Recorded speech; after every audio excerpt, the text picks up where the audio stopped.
일단 캐시바이어는 뭘까요? 집을 100% 현금으로 구매하는 거죠. 그럼 집을 100% 현금으로 구매하는데 과연 이게 주택 매매 과정에서 왜 중요하게 생각될까? 컨틴전시라는 게 있다 보니까 계약을 해도 사실 셀러와 바이어는 이 계약이 깨질 가능성이 있습니다.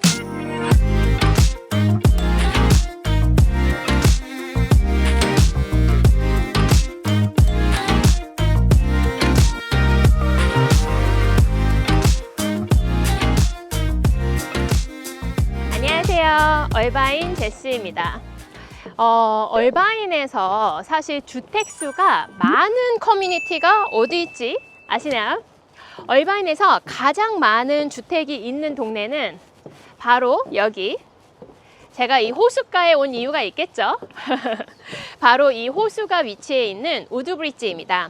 우드브리지는 얼바인의 이 남쪽에 위치해 있어요. 그래서 이 얼바인 남쪽에 호수가 한 개 있고 또 북쪽에도 호수가 한 개 있어서 얼바인의 이 우드브리지는 굉장히 큰 커뮤니티예요. 그래서 집의 개수로 따지면은 한 8,000개 정도의 이제 싱글 패밀리 홈과 콘도, 타운하우스들이 이제 섞여 있는 동네입니다.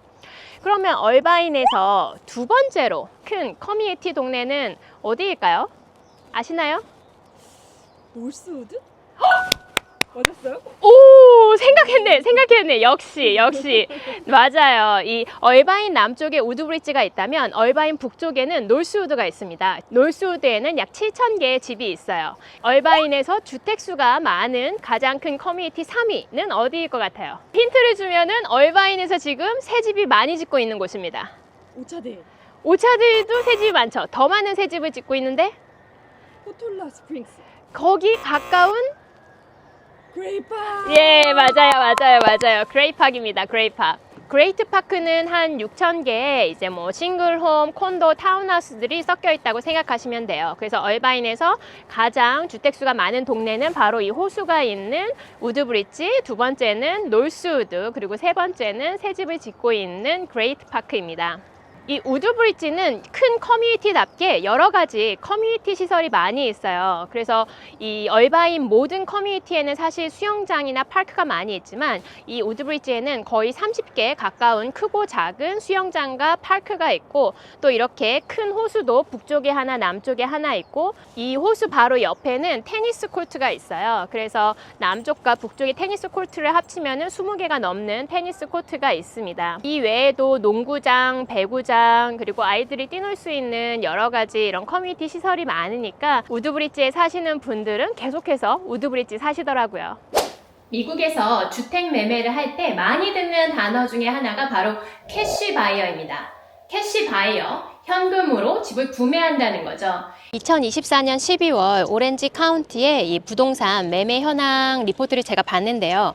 작년 12월 같은 경우는 전체 오렌지 카운티 부동산 매매량 중에 27%가 현금으로 거래되었다고 합니다. 얼바인 같은 경우는 제가 늘 말씀드리지만 보통 한 35%, 적게는 35%, 많으면은 40%까지도 현금으로 거래되는 것이 이 얼바인 부동산 시장 현황이고요. 2023년 미국의 주택 판매 보고서를 보니까 현금 거래 비율이 가장 높은 대도시를 발표했었습니다. 그때 1위로 나온 곳이 조지아주의 메이컨, 61%가 현금 거래였고요.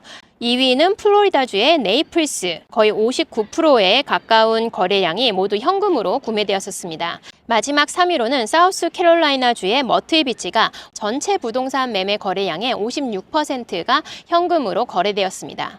근데 미국에서 집을 판매하고 구매하는 과정에서 이 캐시 바이어에 대한 의미가 중요하다고 할 수 있습니다. 일단 미국에서 집을 판매하시고 구매하실 때 먼저 생각하실 것은 이 오퍼 경쟁입니다. 미국은 집을 판매할 때 지금 이 집도 제가 우드브리지에서 판매하고 있는 집인데 집을 보러 오픈하우스에서 많은 사람들이 왔어요. 근데 그 중에서 이 집이 정말 마음에 든다고 하는 분이 있어서 오퍼를 내면 바로 그 사람이랑 셀러와 바이어가 계약을 하는 것이 아닙니다. 셀러는 여러 명의 오퍼를 모아서 그 중에 내가 마음에 드는 오퍼가 있으면 카운트 오퍼라고 해서 바이어가 100만 불에 이 집을 사고 싶어요 했으면은 셀러 같은 경우 여러 개의 오퍼를 받았으니까 그 바이어들한테 100만 불보다 좀 더 좋은 가격을 제시할 수 있으면 나한테 해줘. 이렇게 여러 오퍼 중에서 바이어와 셀러가 협상을 해서 계약에 이르게 됩니다. 그래서 미국은 first come first serve가 아니에요. 여러 가지 오퍼를 받고 그 중에서 서로 바이어와 셀러가 협상을 통해서 한 명의 바이어와 셀러가 계약을 하게 되는 것입니다. 그리고 미국 부동산에서 두 번째 특징이라고 하면 컨틴전시가 있습니다. 론 컨틴전시, 어프레이저 컨틴전시, 그리고 인스펙션 컨틴전시가 있습니다. 인스펙션 컨틴전시 같은 경우는 이 집에 대해서 이 전문 인스펙터가 와서 집을 상태를 보고서 그에 대한 리포트를 30장, 40장 정도 나오고 그럼 바이어가 이런 인스펙션 사항을 보고서 또 셀러랑 협상을 할 수 있는 그런 조건부 계약 사항입니다. 그래서 이 인스펙션 컨틴전시 기간도 하루에서 일주일, 10일까지 바이어가 내가 원하는 날짜를 셀러한테 제안할 수가 있어요. 그리고 이렇게 인스펙션 컨틴전시 말고 론 컨틴전시와 어프레이저 컨틴전시. 내가 만약에 대출을 받는다면 이 대출이 정말 나와야지만 집을 살 수 있잖아요.